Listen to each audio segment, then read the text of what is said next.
In the middle of a cold Cleveland auction yard, Charlotte Pierce laughed when she saw Aiden Brooks raise his paddle for a dusty Porsche at $1,000. She called it dead metal, something fit only for the scrapyard. Aiden said nothing. He held his small daughter's hand and looked into the silent engine bay the way a man looks at a patient who still has a pulse. Charlotte's best technicians had spent tens of thousands of dollars and given up. But when Aiden opened that hood, the crowd went quiet, because he already knew what they had missed. If you have ever rooted for the person nobody believed in, stay until the engine speaks for itself. The third Saturday of October brought a bite to the air that Cleveland saved for just such occasions, the kind of cold that made concrete smell like iron and turned every exhaled breath into a small ghost. The charity auction was held in a repurposed warehouse on the east side, high ceilings strung with work lights, the floor damp from overnight rain still finding its way under the rolling door. 36 vehicles sat in rows, everything from a 1972 Chevelle with fresh paint to a battered Triumph TR6 wearing its dents like metals. Collectors moved through the rows with their hands in their coat pockets, some genuinely shopping, some wanting only to be near machines that still meant something. The whole space smelled of rubber and old oil and the particular ambition of people who believed they could spot value where others saw only age. At the far end of the lot, half hidden behind a British racing green Jaguar, sat the Porsche. It was a 911 Carrera, air-cooled, rear-engined, the flat six tucked behind the axle the way Ferdinand Porsche had intended. The silver paint had gone the color of dishwater, dust filled the panel gaps, the front tires had lost half their pressure, and a drift of mold had settled into the lower corner of the driver's seat. The engine lid wore 3 parallel scratches left by a frustrated hand moving too fast with a wire brush. The auction tag read $1,000. Opening bid, engine inoperative, sold as is. Every serious collector had already walked past it twice and kept walking. Charlotte Pierce arrived at 20 minutes past the opening gavel in her white wool coat, Hunter Maddox walking 3 steps behind her, Madison Pierce following with her phone out for messages and numbers.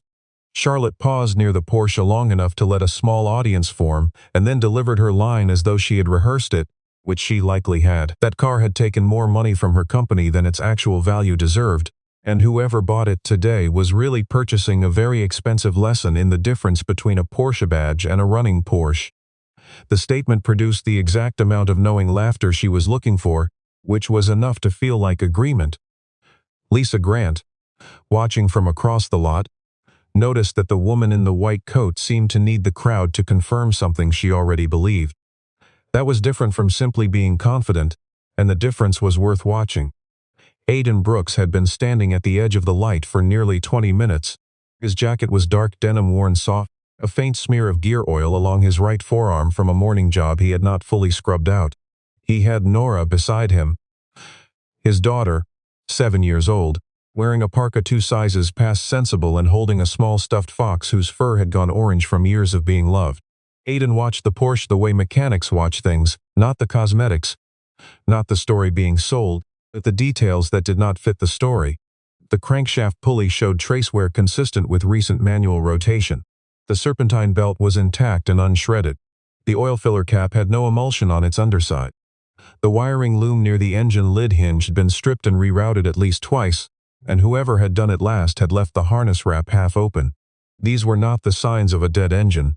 They were the signs of an engine that had been misunderstood. When the auctioneer announced the Porsche and nobody moved, Aiden raised his paddle. The room rotated toward him with the slow curiosity of a crowd that has just identified its entertainment. Charlotte turned back with an expression on the border between amusement and pity and asked pleasantly whether he was planning to turn it into a chicken coop. Nora pressed closer to her father's side. Aiden looked at Charlotte with calm brown eyes and said he just wanted to hear it once.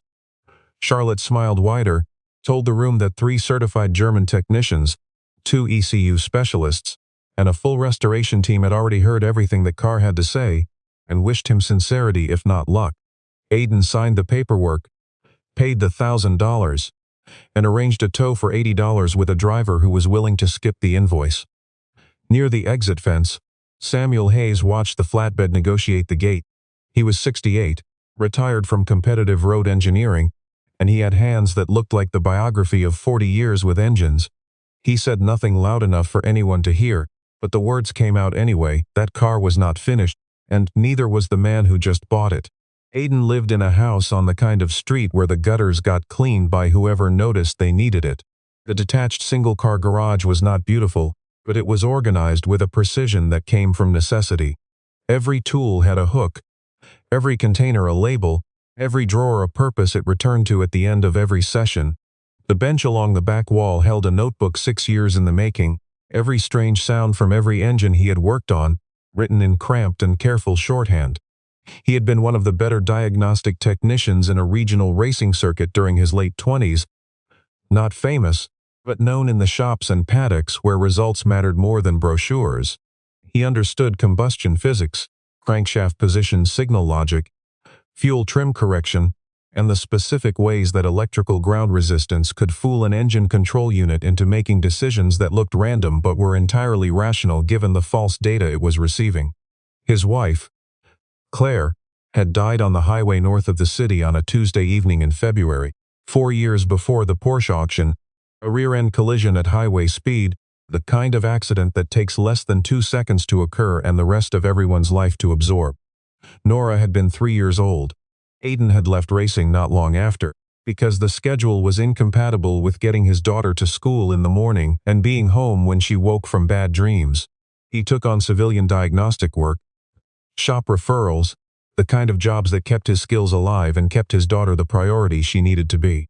Nora had grown up in the garage the way some children grow up in kitchens.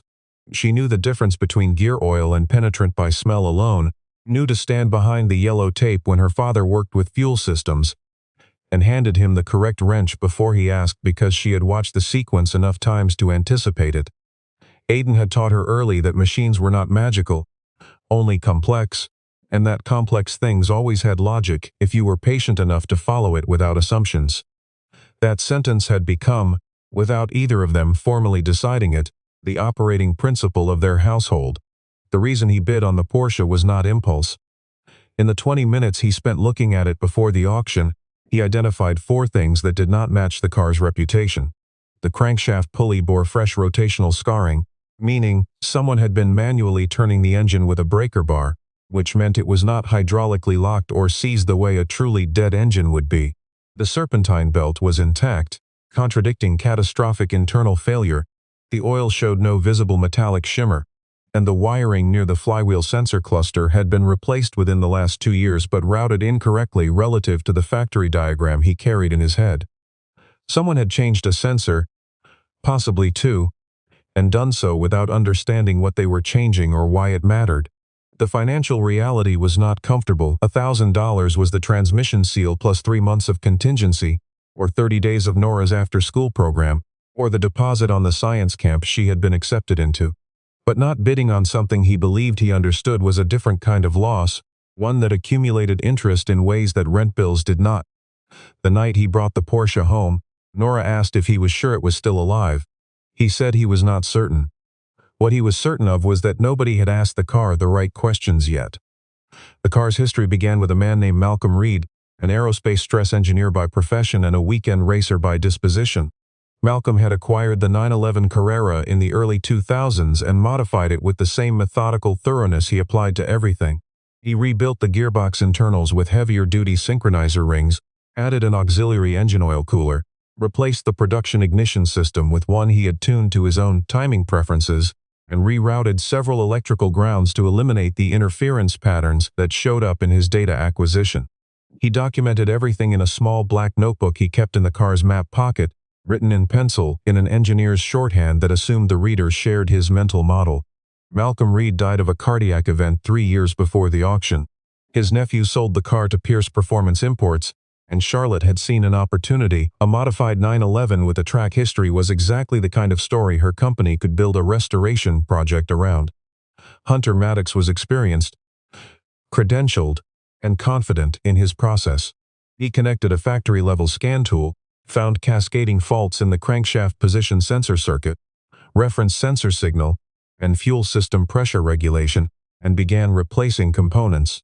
He replaced the crankshaft position sensor, the reference sensor, the fuel pump, the pressure regulator, the coil pack, the spark plugs, and a relay in the DME box. Then he replaced the ECU itself.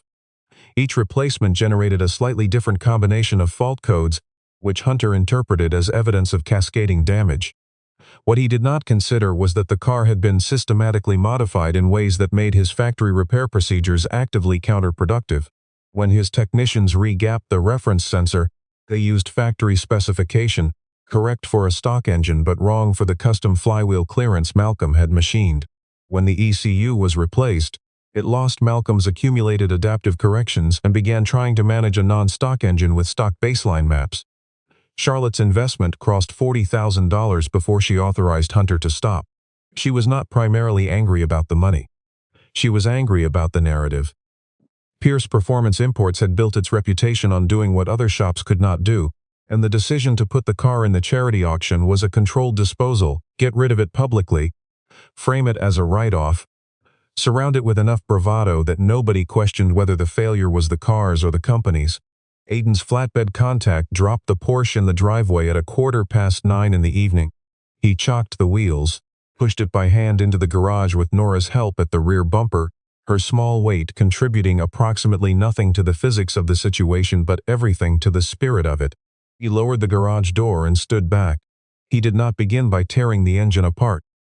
That was the most important thing about what happened next. A diagnostic technician was different from a parts replacement technician the way a doctor who examined a patient was different from one who ordered tests before examining anything. Aiden opened his notebook and drew 4 columns across the top of a fresh page, labeled compression, fuel, ignition, and timing, and told Nora, who had settled into the wooden chair near the wall, that an engine did not require miracles. It required those 4 things to be correct at the same time. He pulled the dipstick, looked for metallic sheen, found none. He removed the oil filler cap, no cream emulsion, which eliminated head gasket failure. He took a wrench to the crankshaft pulley nut and applied rotational force. The engine turned, heavy and stiff from dormancy, but it turned smoothly through a complete rotation without binding, without the grinding arrest of a seized bore. Hunter's conclusion about internal engine death had just lost its strongest support. He pulled all 6 spark plugs, 3 bone dry, 2 with faint fuel residue, 1 wet, consistent with a fuel system that was entering some cylinders inconsistently. Compression testing showed numbers ranging from 110 to 136 psi on 5 bores, with one reading 94. Low from storage, but not dead. He introduced a small quantity of oil into each bore and retested. Every cylinder came up. The rings were dry, not broken. The engine was not dead. It was dehydrated. The oscilloscope confirmed the deeper problem. Connected to the crankshaft position sensor output, the waveform was weak and inconsistent, dropping out every 3rd or 4th tooth instead of producing the clean regular pulse the ECU needed to establish engine position. The ECU was receiving a signal that described a crankshaft disappearing and reappearing during each revolution. It was responding logically to false data by refusing to authorize fuel injection or spark. Not failure. Deception. Nora asked, sometime around 11 o'clock, why people with more money and better equipment had not found the same things he was finding. He told her that sometimes people looked at the price of something before they looked at the problem, and once they decided something was garbage, they stopped asking questions that might prove them wrong. He worked until nearly 2 in the morning, confirmed 3 things he had not known before, pulled the blanket from the back closet to cover Nora where she had fallen asleep on the chair, and placed one hand on the cold engine lid before turning off the light. He said, quietly and without expectation of answer, that tomorrow they would hear more clearly. Word spread through Cleveland's automotive community the way news travels in any world defined by shared obsession, sideways, in fragments, with elaboration. A local videographer named Derek Holloway appeared at the garage and offered to document the project. Aiden declined. He told Derek he did not know what the car's problem was yet, and making content about a mystery before solving it was backwards from how he worked. At Pierce Performance Imports, Charlotte received a report that Aiden had been seen with a test light and an oscilloscope. She found this mildly amusing. Hunter reviewed the same report and said an oscilloscope only confirmed sensor failures he had already documented. Madison sent Charlotte a message suggesting they stop drawing public attention to the situation. Charlotte said she was not drawing attention to it. She was allowing it to run its natural course, which was a Porsche that had defeated a professional team and would shortly defeat a garage mechanic without factory-level tooling. Aiden found the main engine ground strap on the morning of the third day. It ran from the engine block to the chassis, 14 inches of braided copper wire in a rubber sleeve, looking intact from the outside and performing deception efficiently from the inside. When he cut the sleeve, he found oxidation that had converted 20% of the conductor cross-section to green powder. The resistance was not spectacular, just high enough to cause voltage drop under cranking load, not high enough to trigger any scan tool threshold. It was the kind of fault that existed comfortably between what the diagnostic software could see and what a person with a multimeter and patience could find. He replaced it with new cable, soldered the terminals, and heat shrunk the connections. The reference sensor harness near the flywheel produced a different problem. The signal wire and the shield drain wire had been reversed at some point in the car's repair history. The shield was supposed to be grounded at one end only, at the ECU, to prevent ground loops. Someone had grounded it at both ends, turning the shield itself into a small antenna, introducing electrical noise directly into the most sensitive timing signal in the engine management system. He corrected the wiring, cleaned the pins with contact cleaner, and recorded the repair. His landlord had called twice. His pickup was leaving a visible oil trail from the driveway to the street. A regular customer had left a message hoping Aiden was not getting distracted from actual work. He sat with that phrase for a minute, finished cleaning the flywheel sensor bracket, and kept going. Samuel Hayes arrived at the garage on a Thursday afternoon when the sky had decided to rain without committing to it fully. He drove a 1991 Ram that had been repainted once and needed it again, parked across the street, and walked to the open garage door with the unhurried pace of a man who had stopped being in a hurry several decades earlier. He looked at the labeled bags of removed components, the notebook open on the bench, the oscilloscope screen showing a saved waveform, and then said he had known the man who built that car. He had crossed paths with Malcolm Reed at a regional track day event in the late 2000s. Malcolm had described an oil pressure safety circuit he had built himself, a relay and timer arrangement that prevented the fuel pump from running unless oil pressure came up within the first 4 seconds of cranking. He had wanted to prevent the kind of dry start damage he had seen end other people's engines. If the circuit was miswired or misunderstood by a subsequent technician, the car would crank without injecting fuel, producing exactly the symptoms Pierce Performance Imports had spent $40,000 failing to resolve. Samuel did not have a diagram. He remembered that Malcolm kept everything in a small black notebook in the driver's door map pocket. Aiden walked to the Porsche and reached into the map pocket. It was empty. But he remembered the cardboard box that had come with the car, pulled from the rear footwell and stacked in the corner. He and Nora went through it together. The notebook was at the bottom, under old spark plug receipts and a laminated track map from a circuit that had since been redeveloped into condominiums. The cover was black, the binding cracked, the pages swollen from old moisture. The first page read Malcolm Reed, 9/11 Project, and a date. Malcolm had written in the way engineers write for themselves, abbreviated, leaving gaps where the logic was too obvious to record.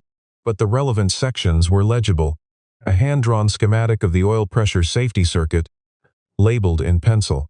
A note about the crankshaft reference sensor, indicating he had regapped it to a custom clearance after machining the flywheel and relocated the shield drain wire to a single-point ECU ground.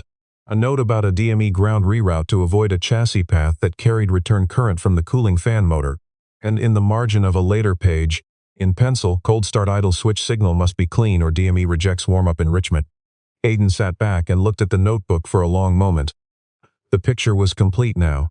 Malcolm had built a car that worked entirely correctly according to its own modified logic. Every subsequent technician had worked from the factory logic.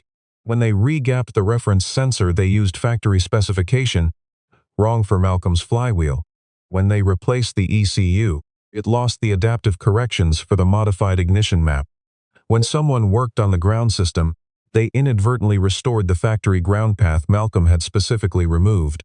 Each repair had unpicked one thread of Malcolm's careful work without understanding the work was intentional.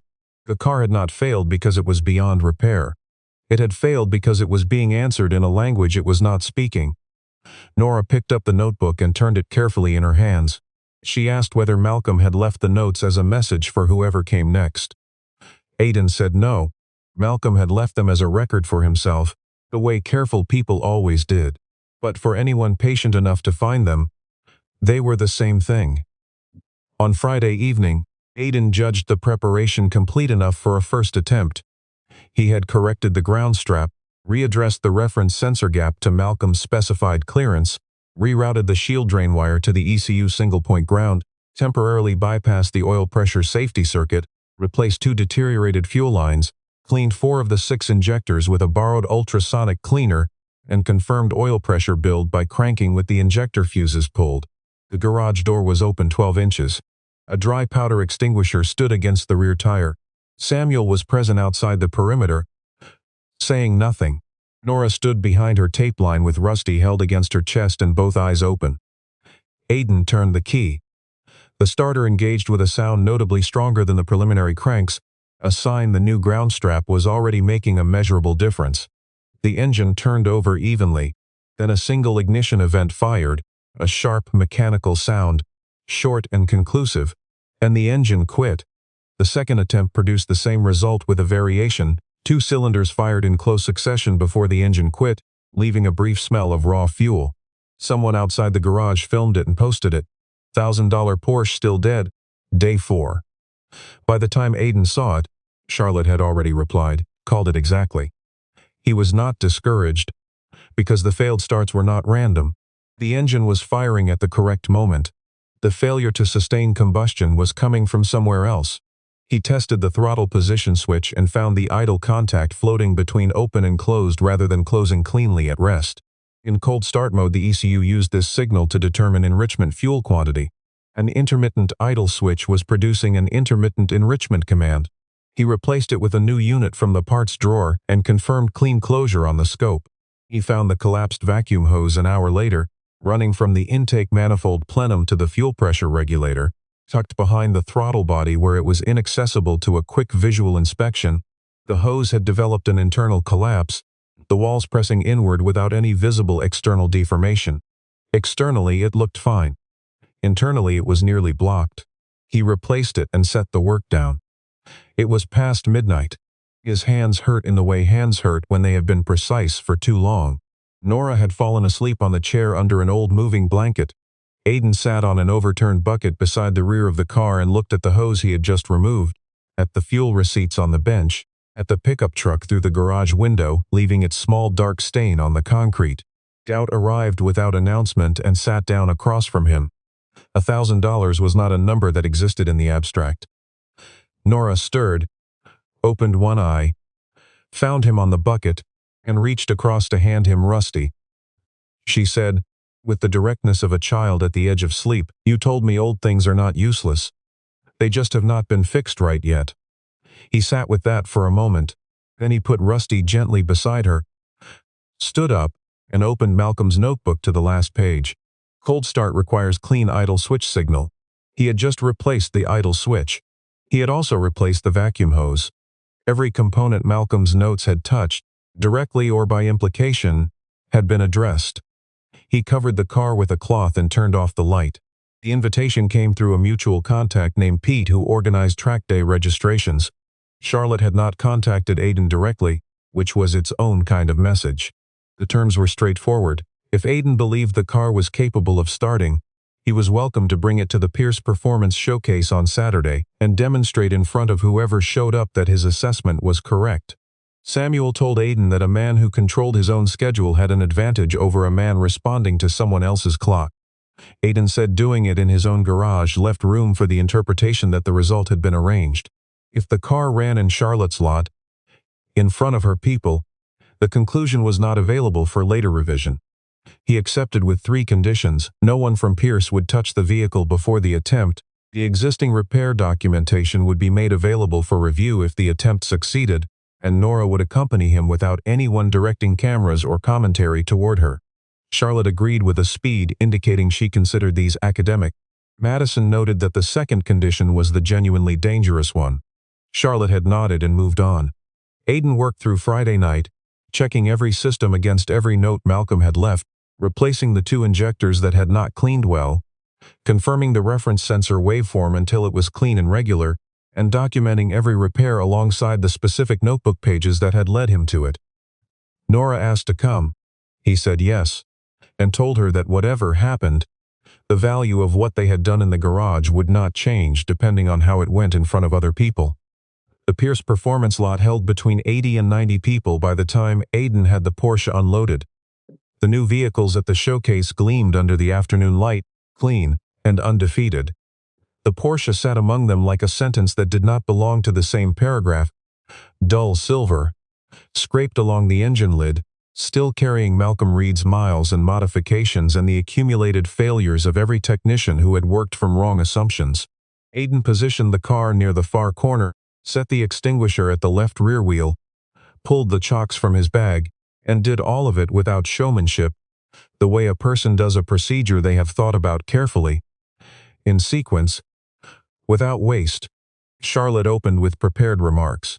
She said Pierce Performance Imports was committed to transparency and welcomed the opportunity to demonstrate that its engineering assessments were based on extensive and documented analysis. She noted that the vehicle had received a complete diagnostic workup by certified technicians over several months. She said, with a smile that was practiced but not dishonest, that sometimes passion could not substitute for process. Nora stood beside Samuel holding Rusty and looking at the concrete. Aiden stood near the driver's door and listened without expression. Hunter Maddox was positioned near the service bay entrance with his arms crossed, confident in the narrative he had constructed on the drive-in, which held that Aiden's few days of work could not have addressed the fundamental issues. The narrative was coherent. He believed it. But there was something in the way Aiden had arranged the extinguisher and the chocks, something in the precision of it, that had introduced a small uncomfortable frequency into his morning. Aiden spoke for 90 seconds. He said a combustion engine needed 4 things correctly aligned: compression, fuel, ignition, and timing. He said this engine had all 4, but each one had been partially disrupted by factors that had accumulated across multiple repair attempts, each working from incomplete information about the car's non-stock configuration. He described the corroded ground strap, the reversed shield drain wire, the oil pressure safety relay, and what happened when it was misunderstood, the collapsed vacuum hose, and the intermittent idle switch. He said the car had not failed because it was beyond repair. It had failed because nobody had started from the beginning.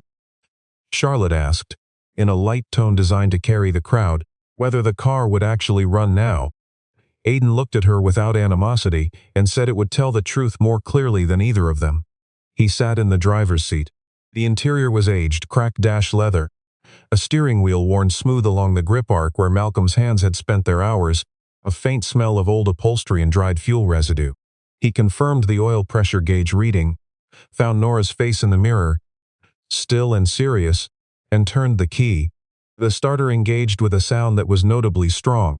On the 5th rotation there was a single combustion event, a sharp mechanical sound that bounced off the dealership wall and came back changed. Then silence. The crowd moved. Charlotte's expression shifted from composed amusement to something that had not yet resolved.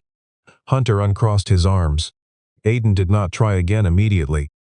He sat with the key off and listened to the fuel pump cycle and watched the oil pressure gauge, reading the car the way he had been reading it for 5 days. He got out, went to the engine lid, made one small adjustment to the idle air bypass screw, confirmed the throttle position switch was resting cleanly at idle contact, and checked the fuel rail pressure hold at the Schrader fitting. He got back in. He turned the key. The starter engaged. 2 rotations. The engine fired on 3 cylinders at rotation 6, staggered onto a 4th, and then the flat 6 opened fully, all 6 cylinders contributing. A sound that was rough and cold and exactly what 40-year-old air-cooled machinery sounded like in its first moments of returned life. It ran unevenly for 3 seconds, the idle hunting as the engine control unit worked to establish its corrections, before settling into a lumpy but sustained idle somewhere around 900 RPM. Thin white smoke appeared at the engine lid seam, water vapor burning off surfaces that had not been warm in years. The engine was cold and honest and alive. The lot went quiet in the way places go quiet when something real has happened and nobody is certain what to do with it. Hunter walked forward 3 steps and stopped. Madison turned and looked directly at Charlotte. Samuel's expression did not change, but the quality of his stillness changed entirely, becoming the stillness of a man who has received a confirmation he already believed he deserved. Nora did not cheer. She stood with Rusty against her chest and her eyes bright with something that was not surprise, because she had known her father was right, but wider than certainty, the look of a child watching someone they love be seen correctly by the world.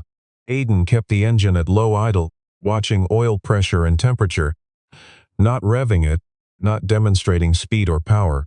He let it run at the speed it needed to warm up gradually, because the engine had earned that consideration after years of being denied it. He shut it down at 2 minutes and 40 seconds when the idle had stabilized cleanly, because there was nothing left to prove. He stepped out of the car. A man in the crowd asked what he would take for it. A woman near Charlotte asked Hunter whether the issues Aiden had described were things his team would normally check. Hunter did not answer right away. The pause was its own kind of answer. Aiden looked at Charlotte, standing very still with her hands not quite in her coat pockets, and said quietly that he had not bought a pile of scrap metal. He had bought a question that no one had been patient enough to answer. The next hour was uncomfortable for Pierce Performance Imports in ways that compound. The crowd that had come to watch a failure had instead witnessed a competence demonstration, and competence demonstrations invite comparison. 3 separate people asked Hunter versions of the same question about why the faults had not been found earlier. He gave technically accurate answers that were not satisfying, explaining that the vehicle's non-standard configuration had created diagnostic ambiguity. The explanation was legitimate. But it raised a further question that nobody asked aloud, and everyone was thinking, why had a dealership specializing in high-performance European vehicles not identified the non-standard configuration before beginning a $40,000 repair process? Samuel Hayes, speaking to a group that had gathered around him, described Malcolm Reed's reputation in the track day community and noted that the notebook in the car's storage contained specifications that would have redirected the entire repair from the beginning. Several people asked why it had not been found. Samuel said he supposed no one had thought to look for it. The implication arrived without needing to be stated. A collector named Robert Paulson offered Aiden $45,000 for the car in its current condition, citing the Malcolm Reed provenance, the documented modifications, and the public narrative of the revival. Aiden thanked him and said the car was not ready for a transaction. The brakes had not been inspected, the tires were not safe at speed, and no one should drive the car on the basis of having heard it idle for 2.5 minutes. Robert gave Aiden a card. Charlotte found Aiden near the rear of the lot when the crowd had thinned. She opened defensively, establishing that the situation was more complicated than it appeared. Aiden listened, then told her it was not actually complicated. The car had specific faults that had been consistently missed because the people working on it had started from an assumption rather than an assessment. He had started from an assessment. That was the whole difference. She asked what he wanted. He said 2 things: the repair documentation corrected, so the next owner's technician would not inherit a false history of failed components, and the clip of her mocking him removed, not for his sake but because Nora had been in it without consent, and a 7-year-old's image had no legitimate place in a business dispute. Charlotte looked at Nora, standing 20 feet away with Samuel, listening to him describe something she was clearly interested in. The child was holding her fox. She had stood in a cold charity auction yard while adults laughed at her father and then spent 5 days in a garage while that father quietly proved every one of them wrong. Charlotte felt something she recognized as shame, not the generalized social embarrassment of a bad business decision, but the specific discomfort of recognizing she had been unkind. The clip was removed within the hour. The documentation correction took 3 days because Hunter needed to review and annotate it with the information from Malcolm's notebook, a process he undertook with a thoroughness that Aiden, reviewing the corrected records, recognized as genuine. Charlotte added 1 sentence to Madison's carefully drafted statement that was not careful, not language designed to manage anything. She said they had called a car scrap and been wrong, and they had called the man who corrected them a fool and been more wrong. The offers arrived in the week following the showcase. A parts supplier wanted to sponsor a diagnostic presence he did not yet have. 2 shops offered lead technician positions. Charlotte offered Aiden a position heading a newly proposed diagnostic division at Pierce Performance Imports, at a salary more than twice his previous year's income. He took 4 days before answering any of them, during which he finished the fuel system overhaul on the Porsche, checked the brake hydraulics, and ordered tires. When he called Charlotte, he said he would consider the position under 3 conditions. The diagnostic division had to operate with methodological independence. Every classic or modified vehicle would receive a fresh first principles diagnostic review before major components were replaced, regardless of what previous shop records indicated. And Pierce Performance Imports would fund a 12-month apprenticeship program for locally recruited trainees without access to formal automotive engineering education, with the goal of placing graduates into regional employment. Charlotte heard the first 2 conditions without reaction. The third surprised her. She had expected Aiden to negotiate for himself. Instead, he was negotiating for people like himself, skilled in garages and not in institutions, competent by practice and accumulated understanding, but without credentials to display or doors to knock on. Hunter Maddox came to the garage one Tuesday afternoon carrying a small ratchet wrench Aiden had left behind on the dealership lot. He set it on the bench, said he had wanted to return it in person, and then stood in the way of someone who has decided to say what he prepared. He told Aiden he had looked at the repair notes and understood the process was sound. He had made the error that experienced technicians make, trusting the previous conclusion more than his own hands, not starting from the beginning because someone before him had described the end. He was not asking for anything. He was just saying it. Aiden told him that everyone missed something eventually. The question was whether, after you missed it, you did something with the information. Hunter picked up his keys and left. It was a short exchange, honest in the specific way of exchanges between people who respect each other's work, even when the rest of the relationship is complicated. Charlotte came to the garage 2 days after that. Alone, without Madison, in a canvas jacket with her hands in her pockets. She asked to speak with Nora, if that was acceptable. Aiden gestured toward the back where Nora was sitting with a crayon drawing of what appeared to be an engine cross-section. Charlotte crouched to Nora's level and told her she had laughed at her father when she did not understand what he was doing, and that it had been wrong, and that she was sorry. Nora listened carefully. Then she said that her father had told her that grown-ups sometimes needed to learn things again. Charlotte said she supposed that was true. Nora said she thought Charlotte was learning. It was not forgiveness exactly, because it did not carry the weight of a transaction. It was an observation from a child who had decided to be fair. Aiden accepted the position after Charlotte agreed to all 3 conditions in writing and after Madison confirmed the apprenticeship program had a budget, a location in the dealer's back training bay, and a recruitment partnership with 2 local vocational programs. The program was given a name that was Charlotte's idea, offered without fanfare, as though she understood it was not her credit to claim the Reed program. Malcolm Reed had unknowingly started the chain of events that produced this outcome. It seemed appropriate to put his name on the thing that came from it. The Porsche was returned to drivable condition over the following 2 months. Aiden replaced the brake calipers, rebuilt the fuel system, fitted new tires, refreshed the wheel bearings, reset the suspension geometry, and tuned the engine against Malcolm's original notebook specifications rather than the factory baseline, because the engine had been built for Malcolm's parameters and deserved to be set to them. He did not repaint the car. The 3 scratches on the engine lid remained. The paint, faded to the color of old pewter, remained. These were not flaws to be corrected. They were the record of a life the car had lived. The first time he drove it properly, Nora was in the passenger seat wearing her good ear protection and watching the road with the gravity of someone experiencing something they had invested in. Aiden drove slowly, because there was nothing left to prove, and because the flat 6 behind them was producing the particular sound of machinery that has been correctly understood, warm and even and without apology. In the garage that fall, on the small whiteboard Nora had asked for and Aiden had approved, she wrote 4 words in the careful block letters of a 7-year-old who had recently decided her handwriting should be taken seriously. Listen before you judge. Aiden did not add anything to it or change it. It did not need elaboration.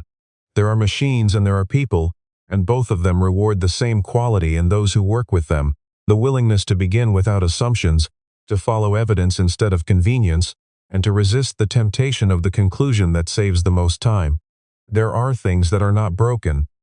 They are only waiting for someone humble enough to ask the right question first. The horse guy? Okay, I came from here. I'm coming down this way. Alright. Do I go to the left? Oh, yeah. Here we go. Thank you, guys. You don't look like a young Noise, thank you so much.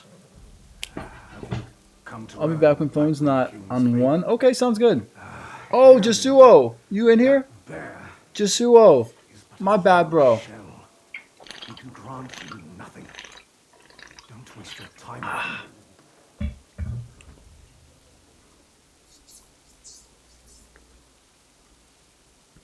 He lies about cheating death and even the treasures. His followers are all deceived. Blackwind Gwai is a sly one. He preaches virtue with a heart full of greed. Oh, I wouldn't entrust him with my plea.